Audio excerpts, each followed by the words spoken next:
The topic of this lecture will be NMR, or Nuclear Magnetic Resonance Spectroscopy. NMR is useful for organic structure determination because it tells us about the chemical environment around an atom. In other words, it tells us about the functional group that the atom is a part of, or that it's close to.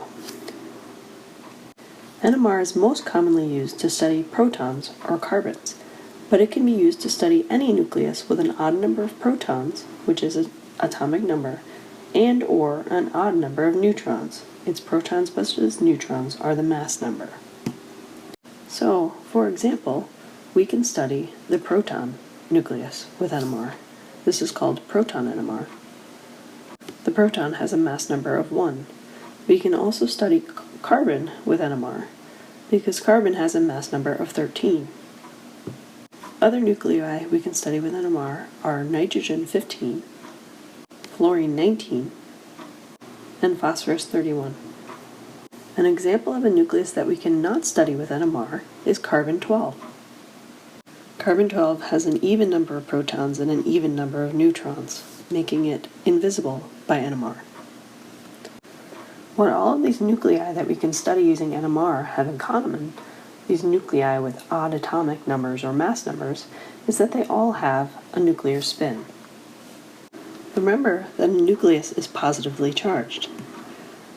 Therefore, a nucleus with a spin is basically a spinning charged sphere, and this spinning charged sphere creates movement of charge that makes a magnetic field. To put it more simply, we can think of these spinning nuclei as little spinning magnets. The idea of NMR is that we take these little spinning nuclei, these little spinning magnets, and we place them in an applied magnetic field, which causes them to align. Before applying an external magnetic field, all of our little magnets can be pointing in different directions. However, once we apply the field, most of the magnets will align with the external field. Occasionally, some magnets will align against the field. This is a higher energy state. The difference in energy between these two states is small, but it's measurable, and in NMR this is what we measure. With our magnet in the applied external magnetic field, we can put energy in the form of light, in order to flip its spin. And we can detect exactly how much energy this takes, and that can tell us something about the chemical environment that that nucleus is in. This is what creates the NMR spectrum. The chemical environment of the nucleus matters because it affects the electron density around the nucleus. And the electrons also have charge. Electrons have a negative charge. So they act to shield the nucleus from the external magnetic field. The more electron shielding that is present means the nucleus will require a higher external field to absorb the energy.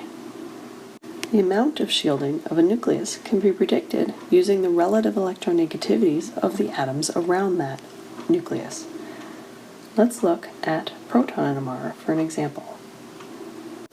So, for example, let's look at the proton NMR spectrum of methanol. Methanol has two different types of protons.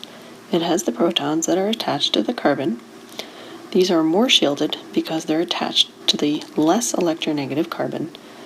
We also have the proton that's attached to oxygen.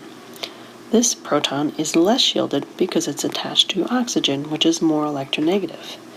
What this means in terms of the NMR spectrum is that the more shielded protons will need a higher external magnetic field, and the less shielded protons will need a lower external magnetic field.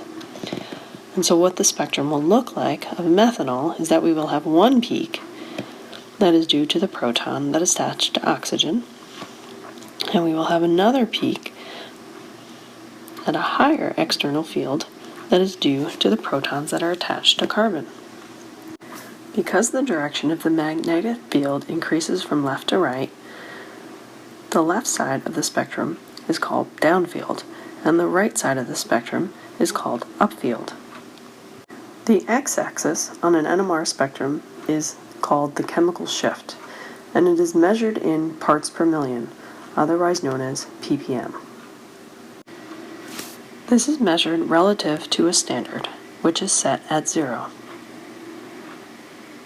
From the proton spectrum of methanol, we can obtain 3 pieces of data about its structure. The first piece of data that we can obtain is the chemical shifts of each peak, which tells us the relative amounts of shielding and therefore the chemical environment of each proton. The second piece of data that we can gather is the number of peaks or signals, and this tells us how many different types of protons are present. Finally, we can see the integrations of these peaks, and this tells us how many protons relatively each peak represents. Note that the integration of peaks, or the area under the peaks, only tells us the ratios of protons in each of those peaks. It does not tell us the total number of protons present. There is a final piece of data that we can get from some NMR spectra, but not the spectrum of methanol, and that tells us about the types and numbers of protons that are close to one another in a molecule.